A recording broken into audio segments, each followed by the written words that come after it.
Mais je pense, en tant que juriste, on peut dire, parce qu'effectivement, le droit est au centre de toutes les sciences. Ce d'autant que, en droit, on recherche toujours l'équilibre. Et donc, c'est effectivement l'appartenance, la vie, aux institutions qui sont là.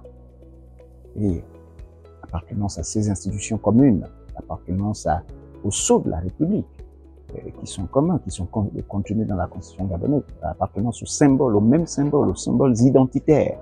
Voilà. Ce que nous avons dans notre pays, on ne le retrouve pas ailleurs, et vice-versa. Donc, si chez nous, le cachet, le sceau de la République, c'est la maternité allaitant, ailleurs, c'est autre chose. Chez nous, la maternité allaitant, je l'ai défini tout à l'heure, c'est quasiment l'autre nom du droit à la vie. Donc, si chez nous, le droit à la vie est marqué dans la Constitution, tient dans la Constitution, c'est que chez nous, nous devons veiller au respect de la vie. Donc, s'il y a un État où on respecte la vie, on ne peut pas basculer sur la violence. Ce n'est pas possible. Et il l'a si bien dit, à partir du moment où on a choisi le mode électoral, on a choisi l'élection pour renouveler notre classe dirigeante, eh bien, nous ne pourrons pas tout à la fois basculer dans la violence. C'est antinomique. La violence est antinomique de l'élection. Ou alors, on décide que dans notre pays, c'est la violence qui va permettre effectivement de choisir nos dirigeants. À ce moment-là, on fait de la violence, mais on ne sortira jamais dans ces conditions-là des États sauvages. Parce qu'effectivement, il n'y a que chez les sauvages, n'est-ce pas, ceux qui n'ont pas de démocratie, où ça se passe, les États arbitraires. Or, nous avons choisi le mode démocratique. À partir de ce moment, nous avons choisi l'élection. Et si nous avons choisi l'élection, nous devons effectivement mettre à bas la violence. Les choses sont claires.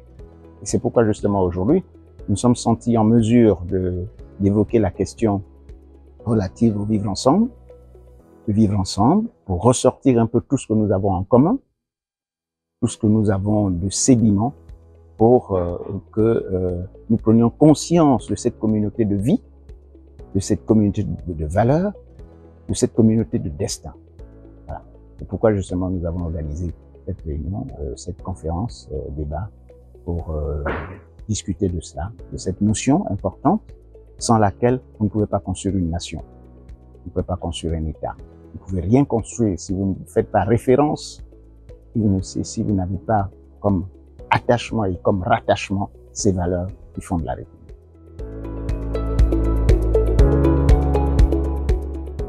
Essayons de faire en sorte que tous les êtres humains vivant dans notre pays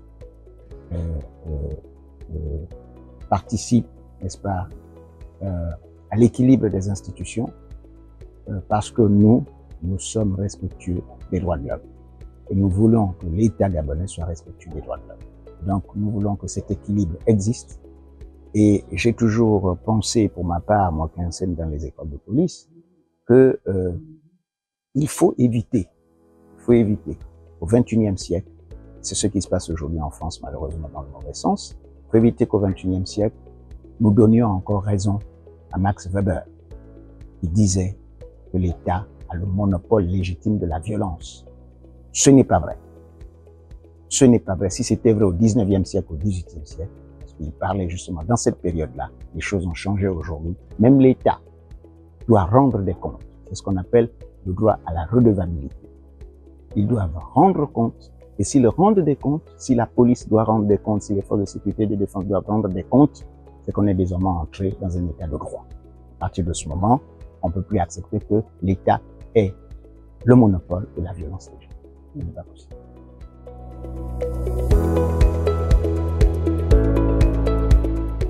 Très probablement, nous allons attendre, il faut dire que pour cette occasion, l'implication de la CNDA, nous avons demandé à l'État gabonais de renforcer nos capacités budgétaires. J'espère que nous aurons ces ressources-là pour nous permettre effectivement d'engranger d'autres activités beaucoup plus importantes.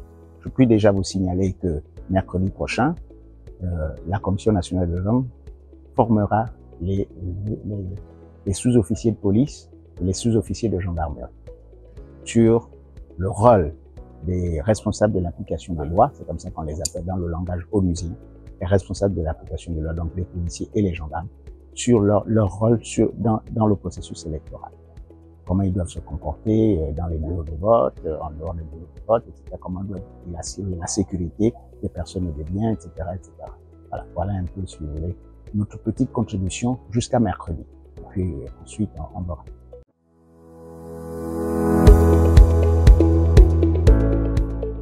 Dans le processus électoral, nous avons en fait deux missions.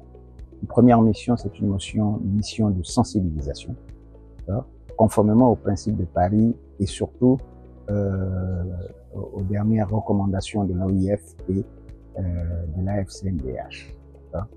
Nous devons faire de la sensibilisation, c'est-à-dire aller un peu partout, expliquer ce que c'est que l'élection, etc. Nous mettre en travers des violations des droits de l'homme et faire respecter les droits de l'homme par le truchement de la protection des droits de l'homme. Et cette protection interpelle les citoyens qui peuvent déposer chez nous des requêtes, se plaindre donc pendant le processus électoral s'il y a des violations des droits de l'homme, des violations de liberté, etc.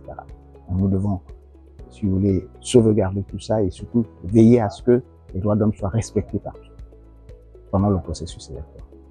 Parce que c'est important, on ne peut pas y organiser des élections sans un organe, une vigie, une sorte de vigie, une sorte de sentinelle des droits et libertés. Ce n'est pas possible. Donc notre rôle est important, éminemment important.